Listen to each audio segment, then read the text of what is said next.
Muy buenas tardes, bienvenidos a Una Mirada al Día. Soy Luciano Reboredo y como siempre estoy en compañía de Ángel Delgado en este programa que es una coproducción en acuerdo entre la Coordinadora Republicana y la Abeja.p. Como siempre, para tratar lo acontecido en las últimas horas en la escena política nacional. Ángel, ¿cómo estás? Buenas tardes. Muy buenas tardes amigos todos. Estamos nuevamente iniciando una semana. El fin de semana hemos conocido, por supuesto, novedades, nuevos actos de corrupción, las acciones fiscales que están en marcha, que se van a verificar en los próximos días. Y bueno, en general, pues el ambiente convulso como siempre, dentro de una coyuntura general donde el gobierno, creo yo, arrinconado por sus propios hechos y a partir de colaboraciones y denuncias y testimonios de gente propia, porque estas declaraciones de los señores Espino, ¿no? El hermano y la hermana, que eran los socios, los compinches de la familia presidencial, empiezan a declarar cosas terribles, porque inclusive ellos dicen que son testaferros de los negociados en que estarían metidos estas personas. Mira, es más grave de lo que estamos suponiendo. Pero en fin, vamos a conversar sobre todo eso. Creo que hay un hecho que habría quizás, en primer lugar, tratar, es la salida de Antauro Humala, ¿no? Que ya se veía venir, pero siempre su salida, más allá de cualquier trámite procesal, era un tema de tiempo.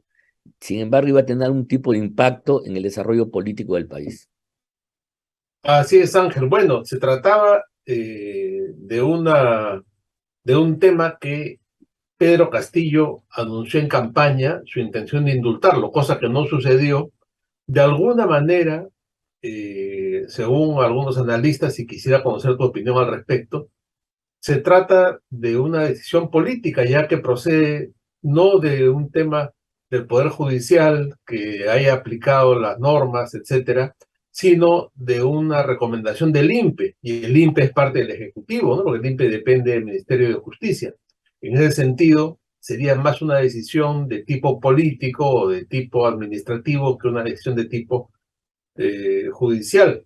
Y otra cosa que nos ha sorprendido, y en eso sí debo sumarme a la sorpresa, es la rapidez, ¿no?, con que se ha producido todo este asunto, porque ni bien salió el informe, ya al día siguiente estaban procediendo con la liberación de Antauro Humala, porque como que se dan cuenta que los tiempos corren en contra, ¿no? Y tal vez si lo guardaban hasta hoy o hasta mañana, no hubiera sido posible esa liberación, porque se estaba generando una reacción contraria.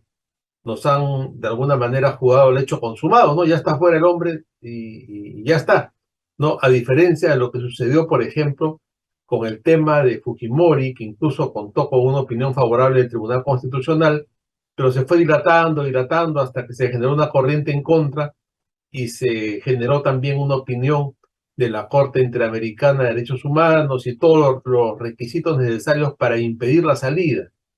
Tengo la impresión, Ángel, que en general el gobierno está acelerando los pasos, ¿no? Están un poco empezando a correr, como que toman conciencia que los tiempos se acortan y que la crisis se hace más complicada, eso por un lado. Y por otro lado, que Humala podría resultar siendo bastante funcional en este momento de crisis, porque es un hombre bastante irreflexivo, violento. Prueba de ello son estas declaraciones que hace ni bien sale de la cárcel, en esa imagen que estamos viendo, y lo primero que dice es lo contrario a lo que indica el sentido común, ¿no? Y dice que está orgulloso de lo que hizo en el Andahuaylazo, cuando todo prisionero que se supone ha sido reeducado, se ha readaptado a la sociedad, ha tenido tiempo a reflexionar.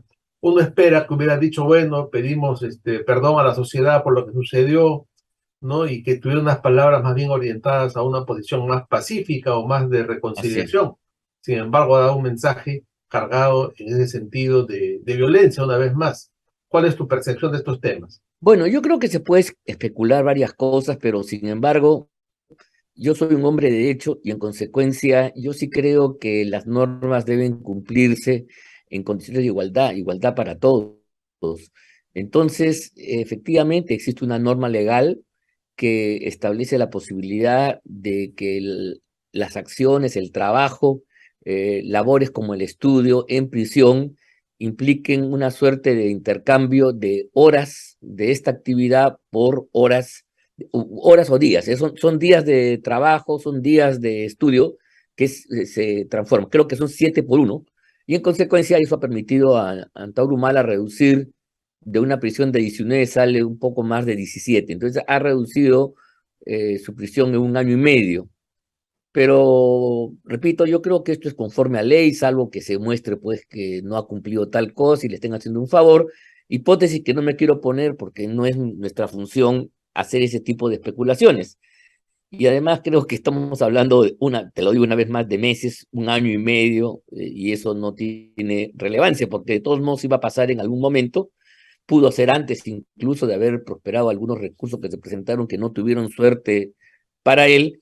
Y el hecho es que tenemos a este personaje hoy a fuerte, y efectivamente sale no arrepentido en absoluto, sale desafiante, con una arrogancia que ya quisiera ser digna de otras cosas, y que sin duda yo creo que va a ser un actor político importante.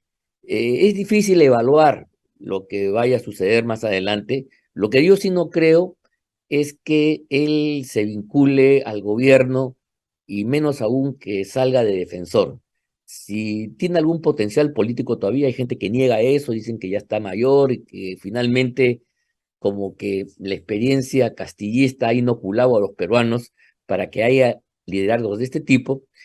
Yo creo que él no va a poner la energía que tiene al servicio de la causa de Castillo.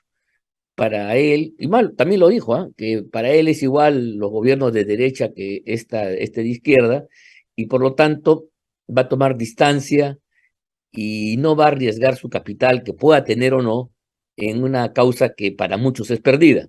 Repito, cada vez más son los asuntos que comprometen a Castillo, lo vamos a analizar después, y entonces no creo que ese sea el rol.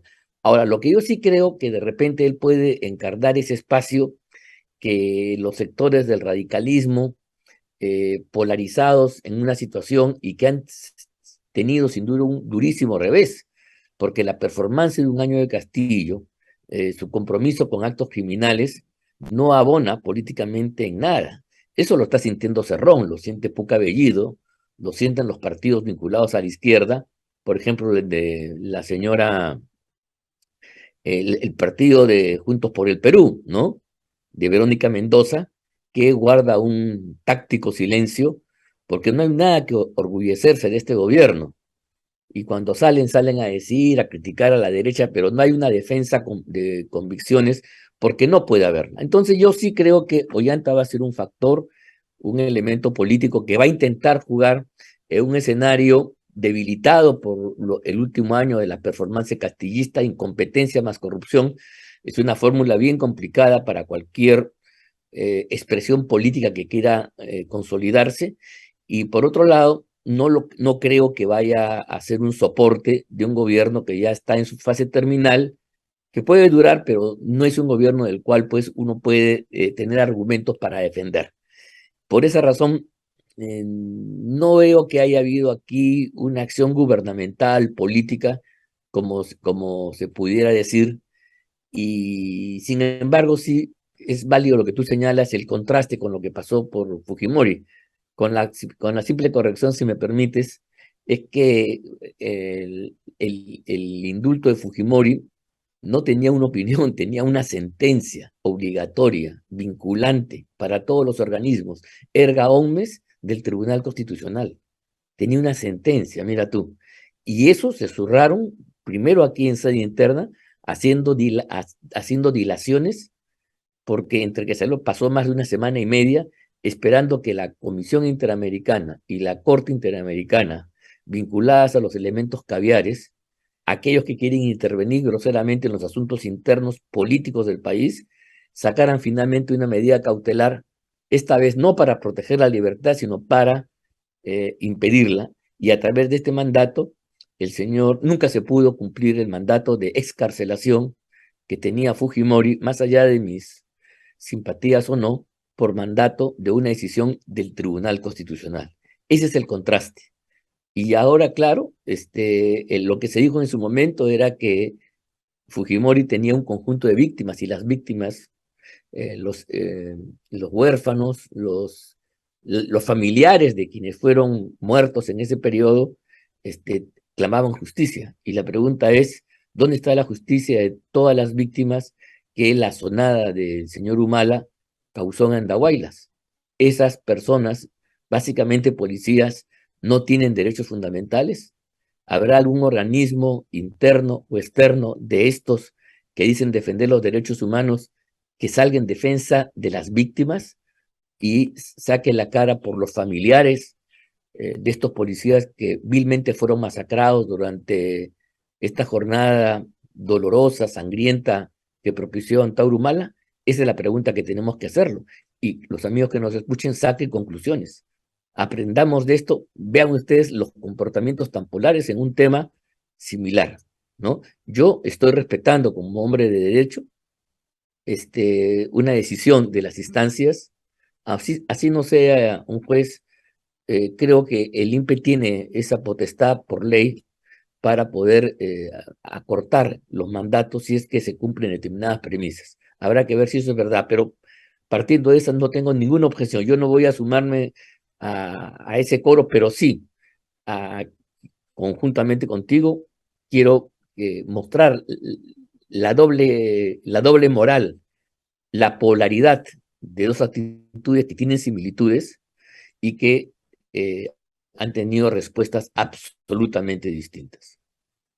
Ángel, en otro tema en el que coincido plenamente contigo, es que en que se está fantaseando mucho con relación al vínculo de Humala con este gobierno. Y yo dudo mucho, incluso hay gente que dice va a ser ministro, eso es absolutamente imposible hasta donde yo creo. Bueno, nada nos sorprende ya, No, ¿no? Pero yo creo que bueno, claro, sería, demostraría una falta total de olfato político si se vinculara a este gobierno que está en caída libre, ¿no? Por el contrario, a él le convendría más bien mantenerse al margen de todo, si es que tiene algún interés político todavía vigente. Yo creo que lo debe tener por el tipo de declaraciones que ha hecho, pero no haría para nada bien desde sus propios intereses en vincularse a un gobierno que está de caída. No, por el contrario, él es un hombre díscolo, ¿no? Incontrolable, que yo creo que es incluso muestra características de ser un poco desequilibrado en algunas sí, cosas, claro, absolutamente. ¿no? Un hombre Entonces, que tomaba fotos fumando marihuana, diciendo claro, sandeces, escapándose de la cárcel, haciendo un montón de cosas que un preso no debe hacer. inmanejable, ¿no? Entonces, y yo creo que sería un grave error tanto del gobierno como suyo una mayor vinculación. Tal vez sí lo usen No, como un distractor, tal vez sí lo usen como un agitador libre por ahí que mueva un poco la escena y que les permita tener lo que se llaman normalmente como cortinas de humo o distractores, que sí así les es. vienen muy a pelo al gobierno y que Yo Humala, creo, sin duda, ya lo viene siendo, porque, bueno, estamos hablando de él, ¿no? Es un preso que se ha liberado y que ha ocupado las primeras planas y el debate político durante 3 días y seguramente va a seguir en estos días siendo motivo de análisis y de comentario, mientras, por otro lado, el gobierno se ha liberado un poco, ¿no? Eso sí, tal vez, sin ninguna duda, Humala sirva como un distractor. sí, pero nada más, ¿ah? Además, yo creo que Humala, si algún razonamiento inteligente tienes, va a intentar ocupar el espacio que votó por Castillo significativamente en las zonas más lejanas, deprimidas del país, y que pues este año los ha frustrado completamente. Entonces ahí hay una tarea de reagrupar un contingente político más o menos amplio que, repito, está hoy día absolutamente decepcionado con la conducta del señor Castillo, incluso de Perú Libre y del Partido Magisterial y de las fuerzas de la coalición castillista. Creo que todos ellos van a perder significativamente y es en ese contexto que un Humala que sale de prisión fuera del día a día político podría, digamos, ser la figura que ocupe ese espacio. El éxito no lo sabemos, será, no será, los límites que tiene, no sé, pero he ahí la figura y comparto contigo en que no se va a sumar en esta coyuntura a defender a un gobierno indefendible. Sin duda, sí, en eso coincidimos. Lo que sí no es motivo de ninguna especulación y son hechos concretos, Ángel, es las cosas también sorprendentes y graves que han trascendido de las revelaciones que está obteniendo la Fiscalía con relación al entorno de Pedro Castillo, ¿no? Las revelaciones que están haciendo los hermanos Espino con relación a la señora Lilia Paredes, lo mismo que a Jennifer Paredes, los movimientos bancarios, los arreglos de licitaciones, y que vinculan a los hermanos Paredes en general, ¿no? A toda la familia de la primera dama, y que es un entorno cada vez más corrupto, cada vez más sucio en cuanto a estos arreglos y manejos económicos, y que llevaron a que Pedro Castillo en un discurso diga: quieren engrilletar a mi esposa, pero no con eso nos van a doblegar, ¿no? Y quieren meter presa a mi mujer y a toda mi familia, por lo cual él ya está como que anticipándose a lo que ve que se viene. Pero las declaraciones en cuanto, por ejemplo, a los depósitos que ha hecho Jennifer Paredes y a los montos que ha manejado de 90.000 soles en varios depósitos, y al hecho de que siendo una mujer tan joven, que no está vinculada por ningún lado el tema político, haya tenido hasta 19 llamadas telefónicas con Juan Silva, ya van permitiendo que se arme ese rompecabezas del que hemos hablado acá tantas veces, que tienen que armar los fiscales cuando van teniendo pruebas y confesiones sueltas. En general, se va cerrando el círculo, Ángel. No, sí, y otra vez más, y esto es lo que yo he dicho, lo vuelvo a decir y lo seguiré diciendo, es que las acusaciones contra Castillo, la hipótesis de que sea el jefe de una banda criminal, no está naciendo de la oposición democrática, no nace de los partidos de la oposición, no nace de la prensa independiente, ni siquiera del Parlamento, que hoy día está callado, vamos a analizar eso después, sino están haciendo de los propios compinches, ahijados, familiares, toda la recua de elementos impresentables que rodeaban al señor Castillo y que han cometido actos delictivos porque ya confesaron. O sea, toda esta gente que está hablando está reconociendo delitos. El problema es que el delito no lo han cometido solitos, sino lo han hecho con el apoyo de otros, y esos otros son personas vinculadas al entorno presidencial, ¿no? En este caso, la señorita Jennifer Paredes, de repente la señora primera dama, y el señor Castillo. De eso se trata, porque ya hay delitos que están acreditados y que ya rápidamente se debería pasar a una fase de juzgamiento.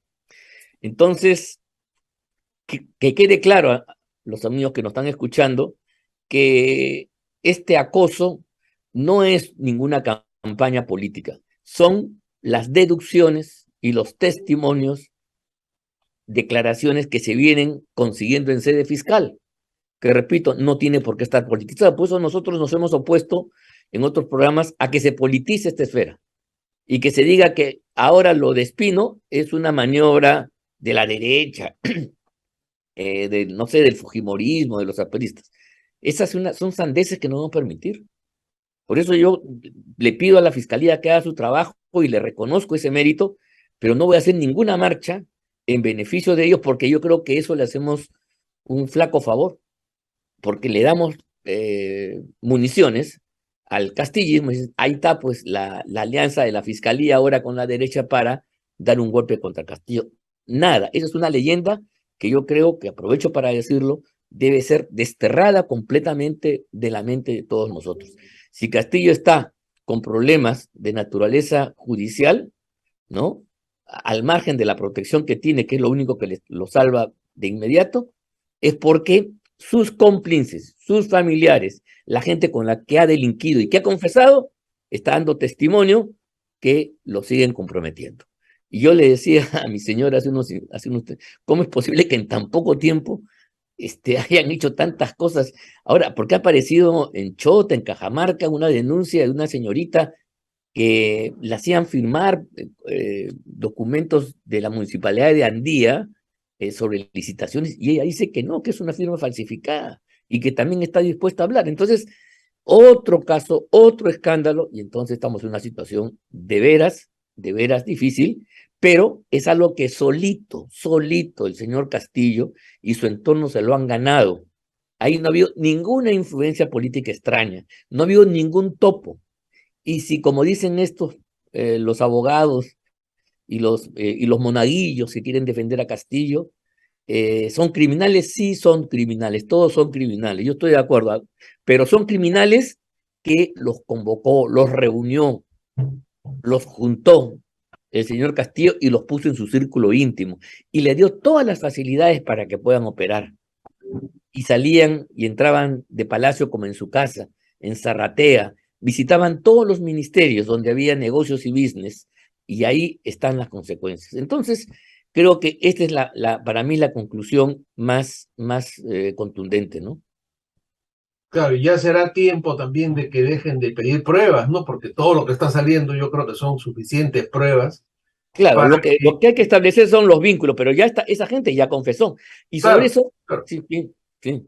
Como ayer me decía una persona con bastante sentido del humor, se está cerrando de tal forma este círculo que el siguiente paso es que el propio Castillo se acoja a la confesión sincera, ¿no? Porque ya no queda más. Todo Sí, pues, hasta sí. está tan cerca de él que él mismo va a tener que ser un colaborador eficaz, porque ya no queda otra.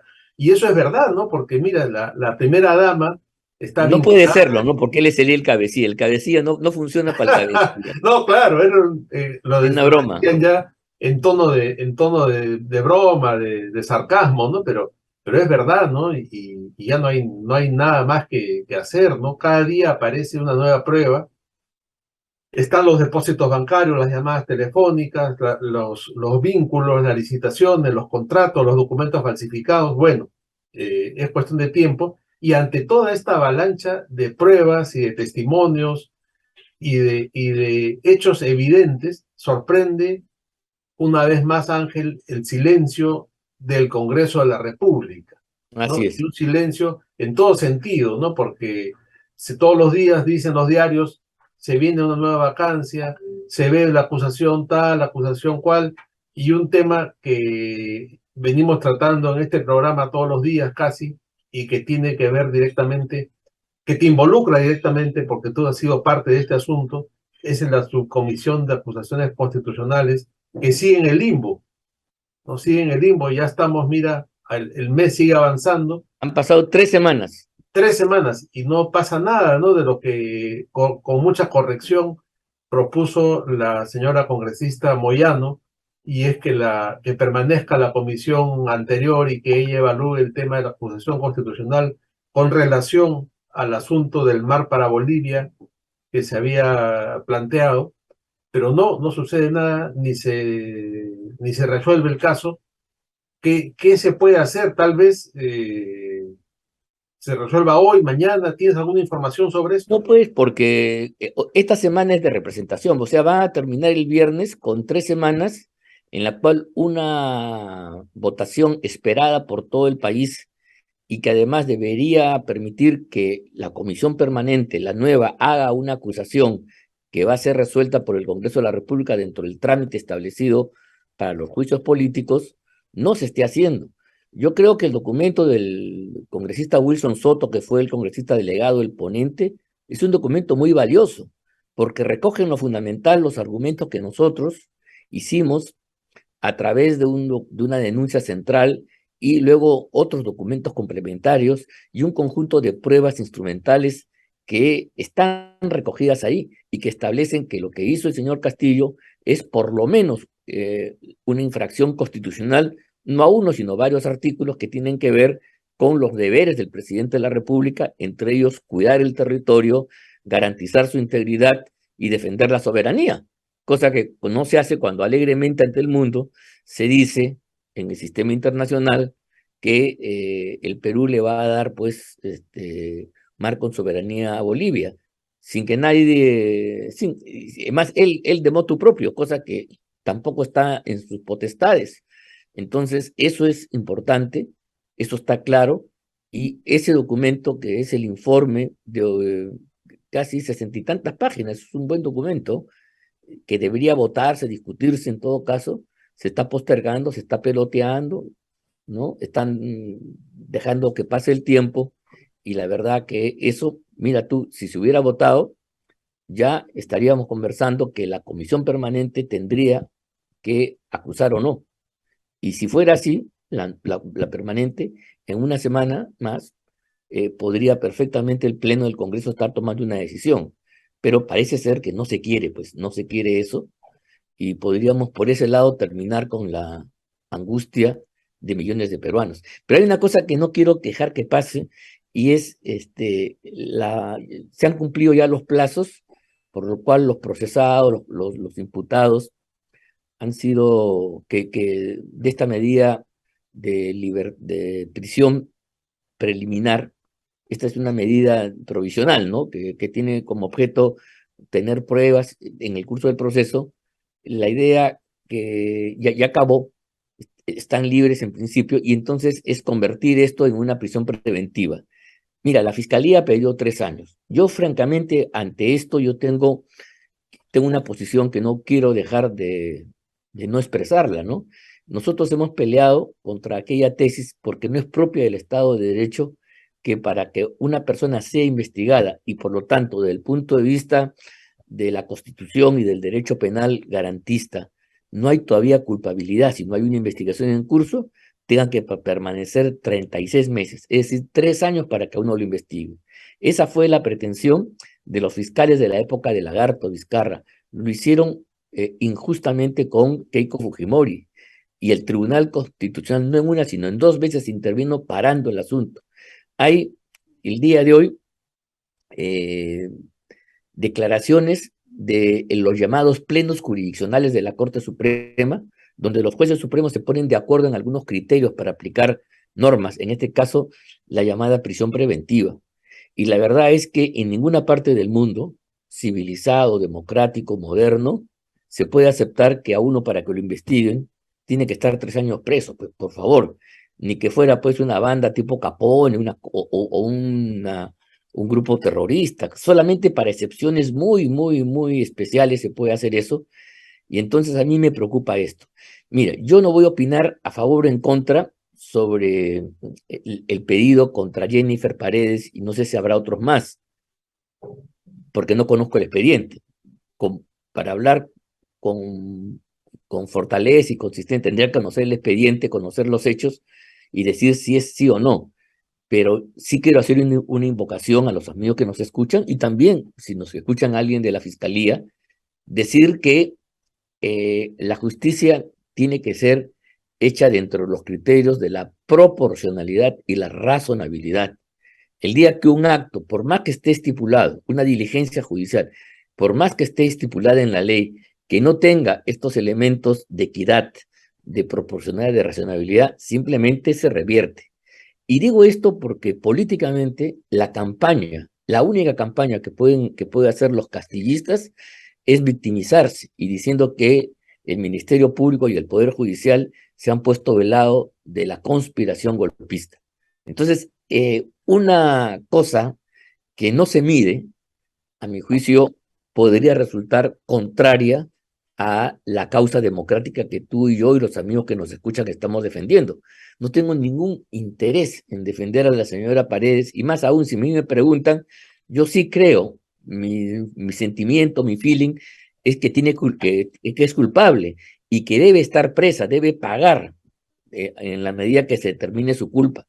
Pero la prisión a la cual yo me refiero es una prisión que tiene que nacer de una sentencia dictada en última instancia, debidamente motivada y sometida a las reglas del debido proceso.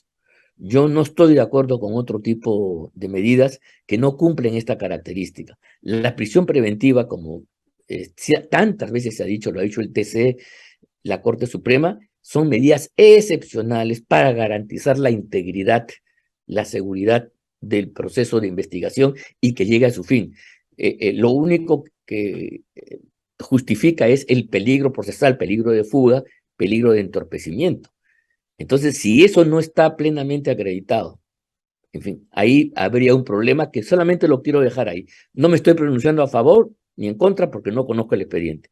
Solamente decir que hay que tener cuidado, porque este tipo de medidas, que si bien se dan en el marco de un expediente, sí tienen consecuencias y no generemos victimizaciones que podrían ser totalmente contraproducentes. Creo que es bien importante dejarlo dicho desde una posición de principio que nosotros mantenemos, lo he dicho antes, y yo no voy a decir ahora. Pues, o sea, si yo me opuse a estas medidas contra Keiko Fujimori, contra Alan García, contra Castañeda y otros más, no voy a cambiar de posición porque hoy día los sujetos sean otros, y por más que sean personas que yo repudio políticamente, y que más aún creo que hay culpables, tienen que pasar por la ley del debido proceso, y yo sí quiero las...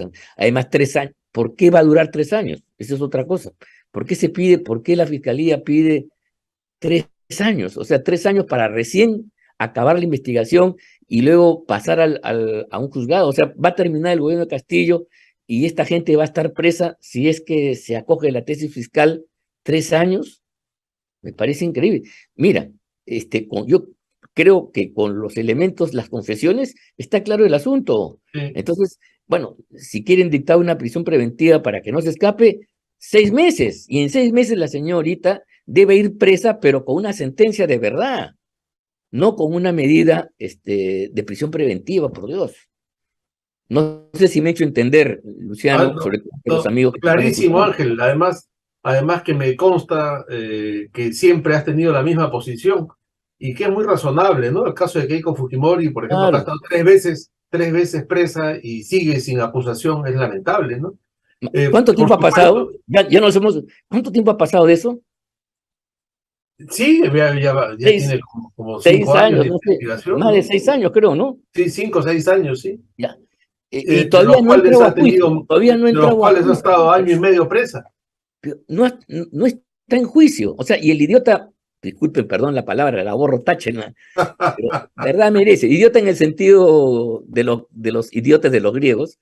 La verdad, el señor Pérez y compañía no puede armar una acusación fiscal hasta la fecha. Porque los Sí, pues. elementos que tiene en estos 3 años, todo el tiempo que ha pasado, no le permiten armar un caso, una acusación. A mí eso es aberrante y el que debería ir preso es él, la verdad, porque no hay derecho que se juegue con la honra, con la vida y la libertad de las personas y las familias, por supuesto. No, en eso completamente de acuerdo, Ángel. Y en este caso también hay algo muy cierto que tú has dicho, la cantidad de pruebas y con la rapidez que están surgiendo, haría pensar que bastaría con retener unos meses a esta señorita en prisión, Nada si es que más. sea el caso, si es que hay un evidente peligro de fuga, que podría ser por la De desaparición de acuerdo, los sobrinos de Castillo y qué sé de yo, acuerdo. probablemente con 6 meses o con una detención domiciliaria podría resolverse este caso. En fin, ahí quedan varios temas para el análisis y el comentario, pero lamentablemente nuestro tiempo el día de hoy ha concluido. Debemos despedirnos y será hasta mañana. Muy bien, muy buenas tardes y muchas gracias a todos. Gracias, Ángel. Hasta mañana. Buenas tardes.